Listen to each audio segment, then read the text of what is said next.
Howdy, howdy. Welcome into the pre-show. For the pre-show. I had to think about that one for a second. I was like, free show. It's on the screen.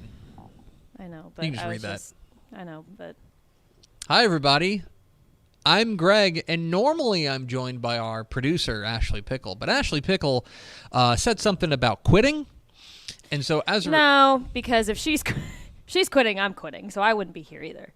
So is that right? Like you consider yourself that much deal. of a package deal? Oh, we live together. She's my well, best yeah, friend. but that doesn't mean we do everything together. Okay, my wife and I live together. You don't work with your wife though. She's like attached, except for this weekend. She's like attached to my hip, and I miss her dearly already.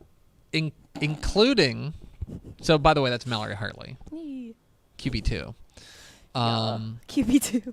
Oh wait, no, that's later. That's later. Don't worry, I'll get to that. Okay. But you are sitting in for Ashley Pickle, but we can have a conversation because I want to get your side of this. I compared this yesterday I said that it was the long-awaited sequel to Muppets Take Manhattan. Yes. It was you and Schlee taking on New York City. Yeah. How was New York City, Mallory? It was amazing. It's funny. So Powers walked in here a couple seconds ago before the show started, and he was like, "So was it better than the time you went with Ish over the summer?" And I was like, yes, only because when I went with Ish, it was one during the summer, so it was very hot. And then two, we were there for like a work thing, right? This was solely for vacation and vibes. Vibes. And yes, vibes. And yeah, we got to check off a lot of bucket list items that we wanted to do. One, of course, being the Gossip Girl tour. We got to do that because that's our absolute favorite show in the entire world. Most basic thing you can get out of Ashley and I. And then two, we got to go ice skating at Rockefeller Center, which was amazing. I mean, I feel like that's on a lot of people's bucket list item, and we got to check that off, so that was pretty cool. Awesome. I don't know if she talked about this on TFT, but we discussed afterwards that we were probably in the top 5 to top 10% of ice skaters on that rink. Oh, really? We were that good. Mm-hmm. You're pretty good at ice skating? I'm okay. Or are you saying that everyone else sucks at it? Everyone else sucked is kind of where I was going with that. She didn't fall at all. I fell once. But it was not my fault. Oh, here we go. All right. No. Time to blame everyone else. No. I fell because there was a grown man that came up behind me and just took me out. Yeah. So that was not my fault.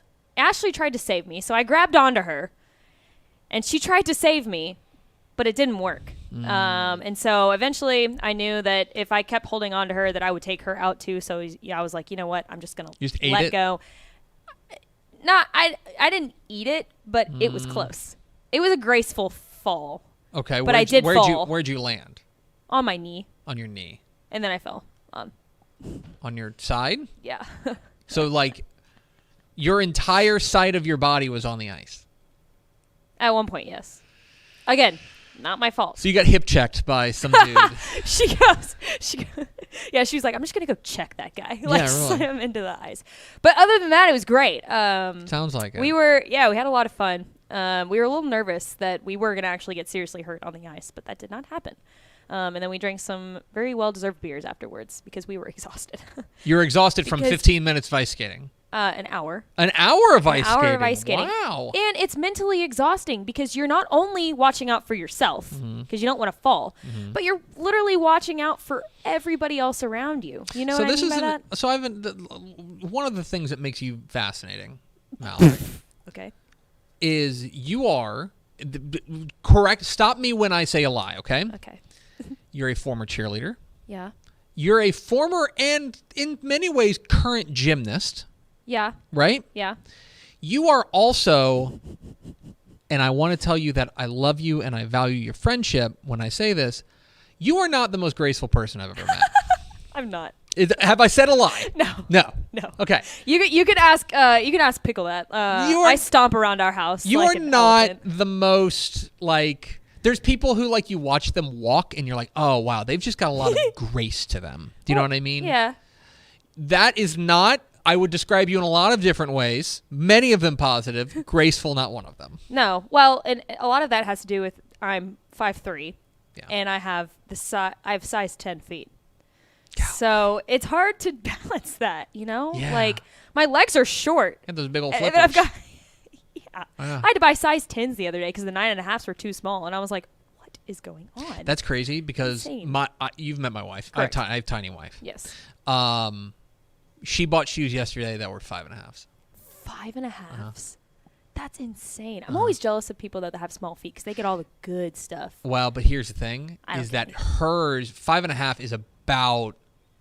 There are a lot of shoes that do not carry 5.5s. Right. That she had to a lot of places search. That don't, right. She got their sneakers. I'm gonna butcher this. They're kind of in right now. Dolce Vitas. Is that a type of shoe? Yeah. That's a type of shoe. Is it like a tennis shoe? Like a tennis shoe, like a sneaker type thing? Does it have like a V on it? I think so. Okay, I think they're called Veas. Maybe? I don't know. No, it's different. Are you sure? I know what Vans are. No, not Vans. Oh, it's like VEJA, like Veas. Don't know. I don't know. Sure. Yep. Sure. Absolutely. Anyways, I know what you're talking about. Okay. All that is to say, how would you describe your grace on the rink? I thought I did pretty well. Yeah. I learned how to turn. Do you feel like you were skating pretty smoothly? Is my question? Yeah. Yeah. Oh yeah. Okay. I was doing the thing, where professional ice skaters, they like pick up their feet when they go. I wasn't just like on the ice the whole time. Okay. So when I'm skating, I was like kind of picking up one foot at a time and gracefully. And then I learned how to turn. Yeah. But again, literally the only ungraceful thing about that experience was the guy that came behind me and just took me out. And he was deemed mortal enemy number 1 the rest of the time. Did a couple double axles? Yeah. A little bit. I did one back handspring. Triple Lutz. Dusting off all the words that I remember people saying during the Olympics. Anyway, I'm glad you guys had fun. Thank you. Hit the theme, Expo. Pickle! Hit the arrow sign.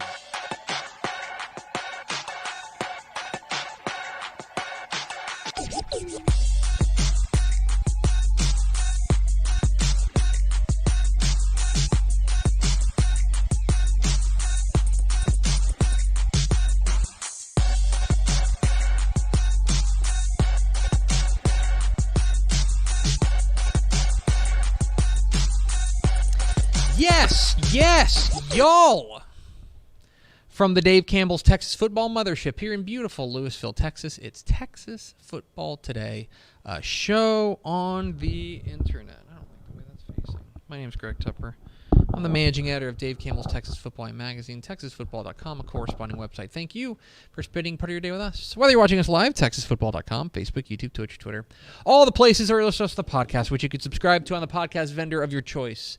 Either way, thank you for doing your part to support your local mediocre internet show. I'm sitting over there at the helm today, making us sound good, pressing all the buttons, wearing a shirt that says college football. She's my Mal Pal. She's your Mal Pal. She's our Sean Clifford. She's Mallory Hartley. Is that a Penn State? Sean Clifford. Is he in the NFL? Do you know who he's the backup for? I don't. Jordan Love. At Green Bay. So he will be in Agtown this weekend. You and Sean Clifford will be in the same city, theoretically. I don't know if you're going to be in Arlington, but yeah. That is mind-blowing. How about Thank that? you. Thank you for comparing me to a mediocre Penn State. A Big Ten legend. Big Ten legend. And I know you're big into that. Yeah, correct. Today is Friday, January 12th, 2023. It is 321 days to Thanksgiving. Happy birthday to Jeffrey Bezos. Okay. Do you know who that is? Jeff Bezos. Yes. Yeah. Yes, I know who that is. I just want to make sure. Yes. Yes. He turned 60 today. Oh, nice. Happy birthday to Jeff Bezos, who I'm sure will have a very boring birthday. Is episode 1713. Does that sound right? 16. 16. Nailed it. Swish. On today's show, folks, it's Helpful Honda Mailbag Friday. We're going to be answering your questions about high school football, college football, recruiting, lifestyle, romance, travel, anything you got. Let us know in the comments. Facebook, YouTube, Twitch. You've got an opportunity to ask Mallory Hartley something, which is a rare occurrence because it's been a hot minute since you filled in. I know. Gosh, I don't even remember the last time it was. Like, maybe like October. October when she went down to Houston or with Texan Live or something like that. Something yeah. like that. About So an opportunity to ask Mallory Hartley all your burning questions, or me, but I'm here every helpful Honda Mailbag Friday. But we do have a topic off the top we'll get to. But first, do we have first four through the door? We sure do. It was Daniel Agnew, Lowell Good, Ed McElroy, and Paul Roberts. Thank you, Welcome, guys. fellas. Thanks for coming, and thanks for joining us here on a landmark episode, 1,716th episode of Texas Football Today. We've been doing this show for more than 8 years. Please help. All That's right. insane because 8 years ago, I was like in high school. I was in high school. I just had to point that out because you said that, and I was like, oh, wow, I was in high school. I was a junior. Maybe a sophomore. Okay, I'll stop talking. Anyways, You're fired. no, you don't have that kind of power. Ashley is not here. And again, I can get that if she's fired, I'm fired too. I can get that authorized. Probably so. Okay, folks, get your questions in for Helpful Honda Mailbag Friday because, Mallory, it's time for Helpful Honda Mailbag Friday. The North Texas Honda dealers want to help you score some great deals on award-winning Hondas. Stop by your helpful Honda dealer today or visit ntxhondadealers.com to learn more. Thanks, Mallory. So if you've got a question about high school football, college football, recruiting, lifestyle, romance, travel, anything you got, let us know in the comments, Facebook, YouTube, and Twitch. We're going to get to those in the back half of the show. But there's something I asked Mallory before we came on here. I said, Mallory, what are you burning on? What are you burning on? And then I looked at you and I was like, what? What is that burning on? I said, dear Rome. There is something that you and I should probably just bring to air that we have discussed a lot internally between you and I. Uh-huh. We have had a lot of long, lengthy, hilarious discussions about this because I think that, and I don't want to put words in your mouth, so correct me if I'm wrong. I think this is our shared favorite college football team of all time. Yes. And this started about a year ago. Yeah. Right at about a year, maybe like 11 months ago. Yeah, because that's when everybody kind of started to realize, like, well, this? you got a little famous off of this a little bit I too. did. Yes. We are talking about the 2023 Iowa Hawkeyes. Okay? I want to talk about Iowa. Okay? Now, I recognize it's Texas Football Today, as the Panini says. But for now, we're just going to do, for a moment, it's Friday. It's Friday in the off-season. Let's cover up the Texas part. Let's talk a little football today. Okay? Because I want to talk about the 2023 Iowa Hawkeyes. Now, you went viral last year. I did. Yes. You got picked up, and you did some numbies. I did. On the Bird app. I did. What was your tweet? It was during March Madness? It was during March Madness. We were watching the Iowa Hawkeyes play women's basketball. I don't remember if it was Sweet 16 or the Elite Eight or something like that. And of course, big game. Yeah, Caitlin Clark went off. Unbelievable. 40 points She's or something like that. Unbelievable. Yeah. And so I started thinking, I was sitting there and I was like, 40 points. And they had said some stat like this is her like X amount of games scoring 40 plus points. Yeah. You know, an insane stat. And I started thinking, I was like, I wonder how many points she has versus the Iowa football team, right? So I went back and I calculated. I didn't calculate much. I just went up and added how many points Iowa scored. Now, this is just overall. Now, this is not, I didn't break it up into offensive, points, defensive points, special teams points. And I came to the conclusion that the Iowa football team scored 230 points. Correct. In the 2022 season. Caitlin Clark, again, this was, I think, Sweet 16, maybe Elite 8. Mm-hmm.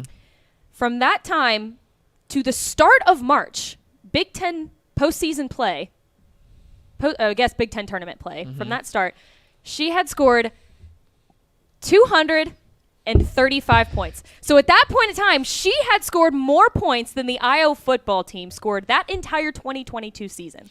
In the postseason. In the postseason. So, Kayla, here's the tweet from March 31st, 2023. Caitlin Clark has scored more points in postseason play, 235, than Iowa football scored all season, 230. That is insane. Now, you fired this bad boy off at 10:48 p.m. I did. Which means there's no chance you're sober.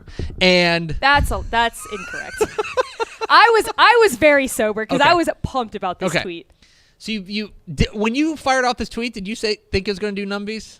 No, I just thought it was going to be and that's the funny thing. So you thought I'd retweet and be like, "Great tweet, Mallory." Right, exactly. So I was already dogging on Iowa football that entire because their first game of this season they played some FCS team and the final score was like, I don't know if you remember this, but it was 7-3. Not a single offensive touchdown. It was 2 field goals and in 2022. In I don't remember who it was. What was their first game of the season? Oh, I gotta find this. Because it was not. They didn't score a single touchdown in that game. I believe you're referring to when they played Utah State in the opener, and they won 24-14 at home. I think there was another that's 23. game. I'm sorry, that's 23. Let me go to 22. Their season opener. Oh, that's right. South Dakota State. Yes. Who ended up being very good. Yes, correct. But this is an FCS team. They won 7-3. 7-3, and that was 2 field goals or a field goal and 2 safeties or something because that adds up to 7. Yeah. It was a field goal and 2 safeties, and I was like, okay, this team's gonna be on my radar for the rest of the season. And then that's why I was like, okay, now that's just. So you fired off this heater of a tweet, and it's now sitting at 4.7 million views. Yeah. Because we're doing numbies over here. Okay. Correct. So you fabulous tweet. Thank you. But it got us. That was the first time that Iowa football really kind of came onto our radar. Yeah. And then you are a Big Ten fan. Correct. You're a Michigan State fan. Yes. By birth, right? Yeah. Your dad went to Michigan State? Yes. Got it. Yes. And so you're our resident Big Ten expert. Mm-hmm. And so you keep us apprised of all the doings in the Big Ten. Yeah. Including the saga of Brian Ferentz. Now, so this is true. The longest tenured college football coach right now is Kirk Ferentz. He's the head coach at Iowa. Whoa, they have the same last name? Crazy. His offensive coordinator for the past couple of years, correct, has been Brian Ferentz. Brian Ferentz is the son of Kirk Ferentz. Correct. Okay? Yep. Now, you saw the tweet. Their offense in 2022 was dog doo-doo. It was bad. Yes. Okay? And I really want to go back to that tweet and I guess the numbers and really dive in and see how many of those points were actually scored by the offense. You can So as a result, everyone's like, oh my gosh, you have to fire. Now Kirk Ferentz is in this very odd situation where he should probably fire his son. Yeah, right. They don't fire him. In the offseason, because Kirk Ferentz wields a lot of power up there at Iowa. Instead, they say, all right, you're going to take a $50,000 pay cut, dropping your salary to only $850,000. And listen to me. Next year, if you do not average 25 points per game, then we're not going to renew your contract. Nope. Okay? So essentially they put him in timeout. Is what they did. Yes. They put the kid in timeout. Yeah.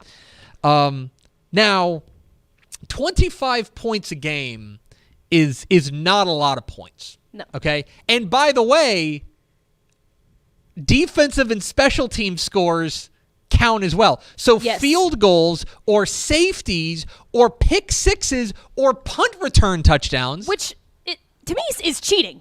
Absolutely cheating. Obviously, the defense is top 5 in the nation. I'd say top 3 in the nation. Special teams, they've got a great punter. They have cheating. They have, in my opinion, the best punter in America. Oh, correct. Well, do you want to? Okay, real quick on the punting note. I read you this tweet. It was during the Cheez-It Bowl, which shout out Cheez-It Bowl. Shout out Cheez-It Bowl. They played. What a fantastic year. We love it. There was a tweet that said Iowa has 1,212 more yards punting than gained on offense this season, with 1 half to go in a bowl game where they were getting shut out by Tennessee. Who's not a great defense, by the way. No other FBS team has more punt yards than yards on offense. Got some notes here on the Iowa offense because here's the bottom line of it. Iowa's defense. This is a 10-win team. This team won their division. They played in the Big Ten championship game. They won 10 games because their defense is electrifying. Yes. Their defense is unbelievable. Yes. Defense and special teams, fantastic. We mentioned that Brian Ferentz can only keep his job if they scored 25 points a game. Let's go to the numbers. They averaged 15.4 points per game. They were 132nd in the FBS in scoring offense. Some of the numbers here are shocking, okay? So we mentioned that they need to score 25 points per game. 25 points per game. You might say, well, that's a heavy lift. Do you know who averaged 24.9 points per game? Northern Illinois, who went 7-6 in the MAC. Wow. They averaged 24.9 points per game. I'll go on this, okay? This is a team obviously last in the nation in total offense. Obviously not last in the nation. If you sort it by only Power 5 opponents, right? They had 217 yards per game against Power 5 opponents. Oh, my God. That is by far the worst among Power 5 teams. Awful. Do you know who the second worst was? Michigan State. No way. Are you kidding? Averaged, Mallory, 260. Okay? That's a huge jump. A huge gap. Oh, my God. A massive gap. It is shocking. Insane. I'll finish with this before we get to your question for help. We'll get to a break and then we'll get to help on Mailbag Friday. I'll finish with this. So, I like to pay attention to what Vegas has going. Right? Of course. Vegas, of course, for every game, they will set a total, and you can bet on the over-under on the total. Oh, yes. Will there be more points scored than this? There were some games this year, including they had 2 games, both in November, against Nebraska and against Rutgers. The over and under on those, one of them was 27.5. One of them's 26. That's not points scored by Iowa. That's total points scored in the game. They had, of their games, 1, 2, 3, 4, 5, 6, 7. Half of them, they played 14 games. Half of them had an over-under of 35 or below, which is like below the surface of the earth. Yes. Okay? Yeah. Mallory... And I want you to remember what Vegas's point is. The idea is not that they're predicting. They're trying to get equal money on either side, okay? That's what they're saying. Mallory, the under hit on 12 of their 14 games. Oh, that's so beautiful. The over hit twice. Once against Western Michigan, which you remember when they scored late to kind of run up the score. Yes. And the other was when they played Michigan State. Yeah. The over-under was 36.5, and they won 26-16. Let's go. That's amazing. Oh, my God. There will never be another team like the 2023 Iowa Hawkeyes. There won't. We need to, I want a 30 for 30 on them, on the 2023 Iowa Hawkeyes. They're the most fascinating, amazing college football team I've ever seen. They're remarkable. They're incredible. And they're beyond belief. How many shutouts? Let's see. They were how many times were they shut out? Yes. They were shut out by Penn State. They were shut out by Tennessee. They were shut out by Michigan. So that would be 3. They were shut out 3 times. And they were bad shutouts. They beat Wisconsin 15-6. They beat Northwestern 10-7. They lost to Minnesota 12-10. They beat Nebraska 13-10. I mean, it's an astonishing offense. Man. Shout out nepotism. Shout out nepotism. Yeah. That rocks.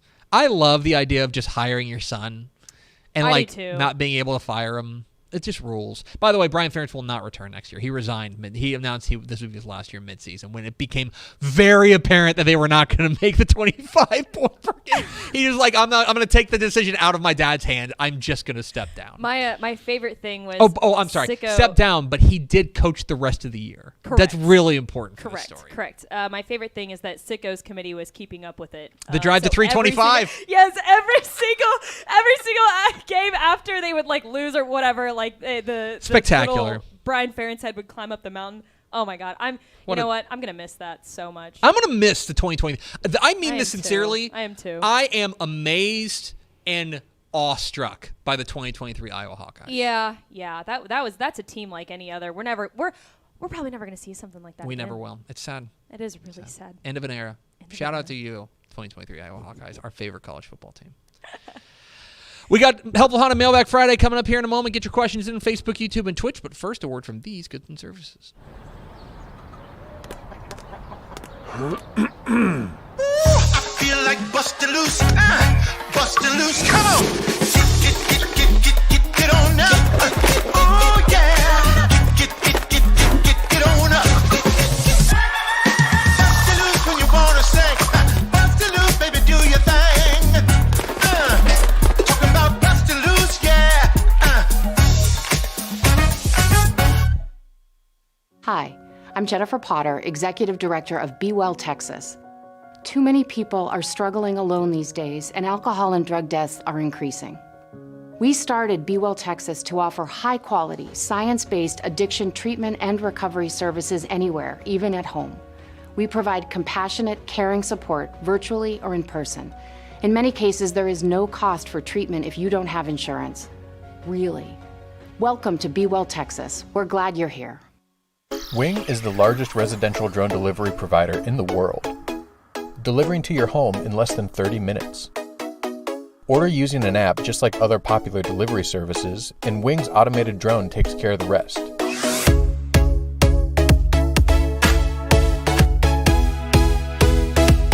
It's fast, safe, and sustainable, and it's now delivering to parts of Dallas-Fort Worth, Texas. You can learn more at wing.com/TexasFootball. Again, that's wing.com/TexasFootball. Born and bred in Texas hits a little different, as it should. Texans love doing business with fellow Texans. VCR Now takes its Texas roots as seriously as its many partnerships with schools and universities around the state.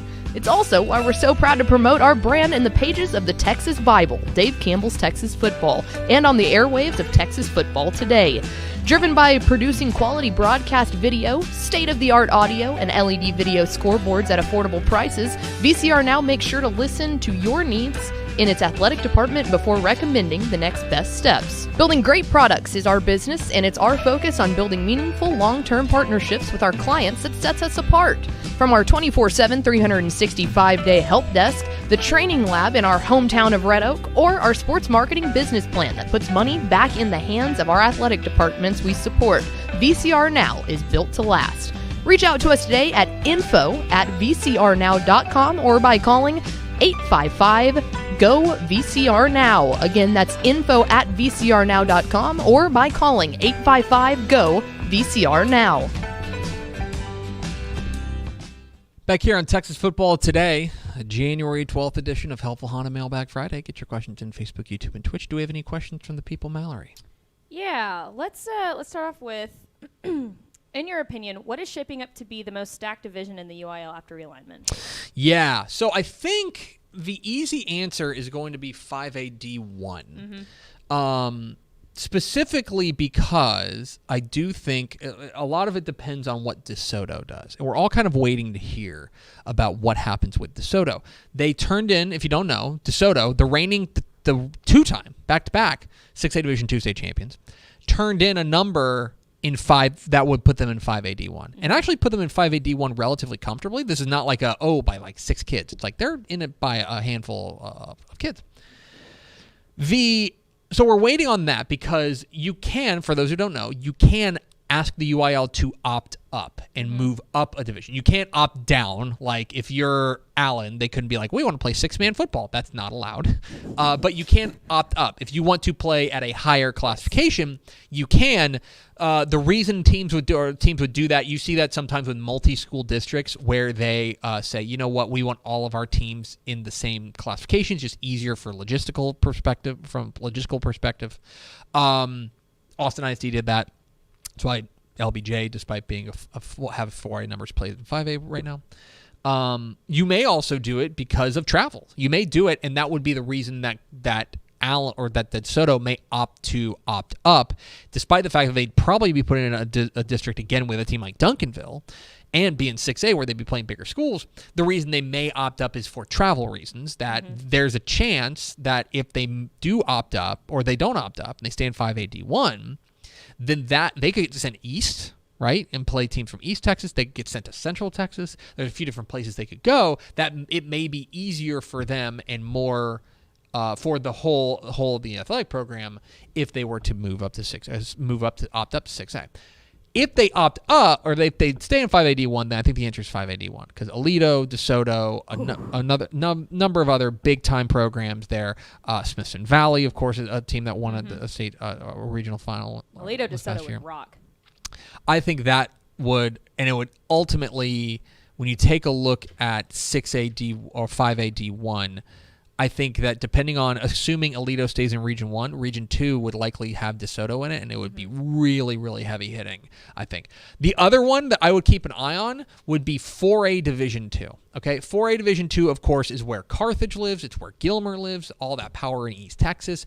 They are adding Brock. Brock is moving up from 381 to 382 or to 482, and that is going to, in my opinion, really strengthen that left side of the that left side of the bracket, specifically Region 1. I think you're going to have a lot of heavy hitters there in 4A Division 2. So those would be the two that I keep an eye on. All eyes are on DeSoto. We don't know what they're going to do, what they've told the UIL if they want to opt up or not, but they are going to, but 4A Division 2 would be another one to keep an eye on because there's going to be movement there with some heavy-hitting programs moving up into it and some programs from 481 dropping down into it as well. So that's where I land on it right now. What's next, Mallory? Let's go up to the NFL. Who has a better chance of just as winning, Texans or Cowboys? To win the Super Bowl or to win this weekend? Well, we can do both. So I don't even know who the Cowboys are playing this week. Oh, yeah, we said it. It was a they're playing the Packers. Playing with the Packers. Can I tell you this? So the answer is obviously the Cowboys. Yes. The Cowboys have a better chance. The Texans are actually home underdogs right now. They're 1.5 really? dogs. Yeah. To Cleveland. Oh, okay. To Joe Flacco, and the Cleveland Browns. I wouldn't surprise me if the Texans won that game. I think they've got a great opportunity to win that game. If I'm the Cowboys, so the Cowboys are big favorites. In fact, I believe they're one of the biggest favorites of this weekend. They are 7-point favorites against Green Bay kind of stinks, Green Bay. don't they? Yeah, they finished 9-8, snuck into the playoffs. Right? Yeah. They're theoretically the worst team in the playoffs. Yeah. I think this matchup is a little problematic for Dallas. And if Green Bay can put them in a position where they have to chase, I think the first quarter is really important. I think the Cowboys, in watching the Cowboys this year, they're a team that has to play from ahead. They have to play from ahead. They cannot chase the game because if you are chasing the game, then they're just going to run the ball and you're going to get a snoot full of Aaron Jones. And I think they'd be happy to take the ball out of Jordan Love's hands. I think the first quarter is absolutely critical for Dallas to win this game. I think they're going to win, but it would also be, I hate to say this, but it would be very Cowboys for them to lose this game. It would be very Cowboys. Well, and I just feel like Green Bay always gives us trouble. Absolutely. No matter what time of year it is, they always just give us so much trouble. That's I'm not predicting. I think the Cowboys are going to win this week. I'm going to predict both Texas teams to win. Texans and Cowboys both going to win. But I'm a little worried about the Cowboys as well. I think people are kind of saying, it's Green Bay. It's nothing to worry about. I'm not so sure that's true. I'm a little concerned. All right. We got two more? Yes. Let me decide which ones I want to do. Ooh. Do we want to go realignment or do we want to just do random high school football? Both. All right. Oh, wait. Do you have an ender too? I do have an ender. Okay. Then we'll do 3. Go. Okay. Let's do... What 2 teams would you be shocked or intrigued seeing it in the same district together this year?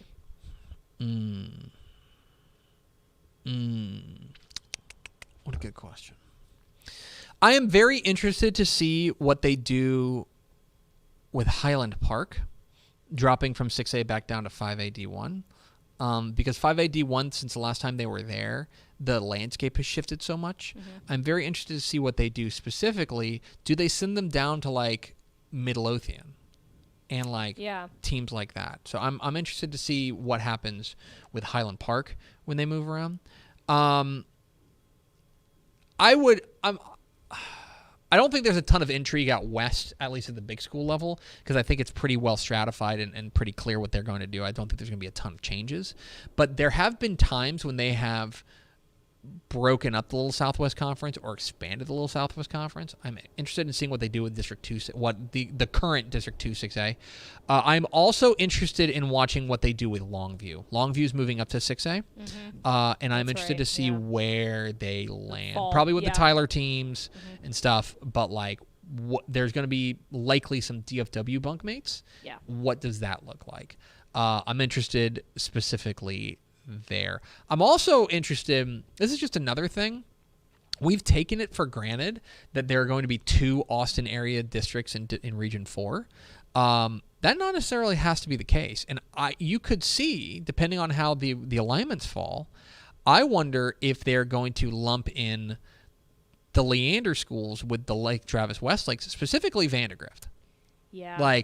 It would not be a surprise to see if they throw Vandegrift in with Lake Travis and Westlake, which would be a real juggernaut district down there. Yeah, it would. So just keep an eye on that one. That's one that I'm keeping an eye on down there. Okay, give me another one. Let's go with, what potential rule changes would you make for the 2024 season, or what would you correct? Just maybe. Well, so here's the thing. Oh, my mouse is dead. Not dead. So I'll go little picture, and then I'll go big picture. Yeah. The little picture, I understand a couple of years ago they put in rules to prevent cut blocking inside the tackle box, and I understand it's a player safety issue. I do think that it has had an enormous effect on run-based offenses, and after a couple of years of it, I think I would prefer if they brought back some limited amount of cut blocking. I think you've got to be really diligent about making sure there's no high-low blocking and making sure there's that. But I would be interested in seeing them make those changes there. And then here's the bigger one. Big picture. We've got to get rid of the worst rule in football. Do you know what the worst rule in football is? The fumble out of the back of the end zone. Oh, yes. That's the worst rule in football. That does suck. It's the worst rule in football. For those who don't know, if you are, let's just say you're running toward the goal line and you extend the ball, but you fumble it before it gets to the goal line and it goes out of the back of the end zone or out of the side of the end zone, it is a turnover touchback and the ball gets automatically given to the other team at the 20. It sucks. That's the worst rule in football. I think at that point what you do is, because what you're doing is you're rewarding a team for not recovering a fumble. Yeah, exactly. You're rewarding a team for not recovering a fumble. Which is backwards. I think what you do is you give the ball. I think what you do is you give them the ball at the spot of the fumble. Yeah. That's it. You say, oh, you fumbled it here. You get the ball right there. If it's first, second, third, whatever down. That's what I think you do. They've got to get rid of that rule. That rule's terrible. It's a terrible rule. It's an antiquated rule. It's just a dumb rule. It's bad. I agree. Also, if you can kick a field goal beyond 50 yards, you should be worth 4 points.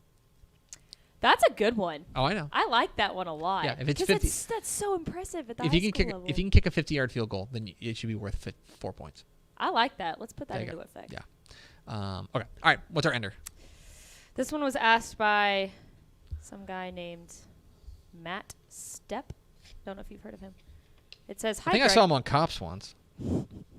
It says, "Hi, Greg Tepper. Hi. Can you reveal any plans for DCTF's coverage of UIL realignment?" Wow! What a great question by Matt Stepp, you said? Yes. Yeah, we are going to be, God willing, and the creek don't rise. Yeah. We're going to be live in Birdville on Thursday morning. It is February 1st. It's Thursday, February 1st, so it is 3 weeks from yesterday. Is that right? 4 weeks from... 3 weeks from yesterday. 3 weeks from yesterday. We'll be there with live team coverage of realignment. We'll have everything you need covered. We'll be pulling coaches, talking with them about all the goings-on and the doings with realignment. We'll have all the realignment posted on TexasFootball.com as soon as they're released. Normally, I have not confirmed with this with the UIL, but traditionally, 9 a.m. is D-Day 9 a.m. on that date is when they unleash the Kraken. And that is when we'll probably come on about 15 minutes beforehand. Before and then as soon as they get released, then we'll start breaking them down and talking with coaches. But that is we'll be doing that on February 1st. But we'll have, of course, we got mock realignments up on TexasFootball.com. If you want to see where Matt Stepp thinks that your team is going to land, you can find that there. But we will have team coverage on February 1st at UIL realignment at Birdville. I'm so Pickle's excited. never done one. This is her third try. I haven't either. Well, she tried. Yeah, I haven't even tried. We had technical issues in 2020. Yes. 2022 we got snowed out. In. And then, or snowed in, snowed out, whatever, yeah. Use whatever term preposition you want. Preposition? Yeah, sure. And then 2024, we're gonna try again. Pickle's determined to make this the year of the pickle. The year of So, the pickle. yeah. It is gonna be the year of the pickle. We'll see if that works. But yeah, February 1st, mark your calendar. We'll be on a special edition of Texas Football Today, early, live. Starting at I'll just say probably about 8:45-ish on that day. We'll have more firm details as we get closer, but for now, mark your calendar for that morning of February 1st. Sound good? Sound good. I like it. What do you got going on this weekend? Not really much. It's a long weekend. We don't have a show Monday. No, I was going to say that. Yeah, we don't have a show Monday. Probably just relaxing and recovering from New York. Chilling, relaxing, not working. By yourself. Mm-hmm. Empty house. I know. It's sad. You'll come over and watch my kids? I'll hang out with your kids, but you got to be there. That's a good answer. That's a good answer. I'd love to hang with Hank and Max, but you got to I'll come over and hang. I'll come play with them, but you got to be there for diapers. Watching Tepper. them. Yeah. I'll be there watching them, hanging with them, watching new episodes of Bluey on Disney Plus. Oh, let's go. So it's a big weekend. That'll in the keep Tepper them household. entertained for a bit. Big weekend of the Tepper household. It's going to do it for us. Thanks for spending a little bit of your day with us. Follow us on Twitter at DCTF. Like us on Facebook. Facebook.com/Dave Campbell's. Follow us on Instagram. Instagram.com/Dave Campbell's. And, of course, see us at TexasFootball.com. For Mallory Hartley, I'm Greg Tepper. Vince Young, please get your Player of the Year trophy. We'll see you Tuesday on Texas Football Today.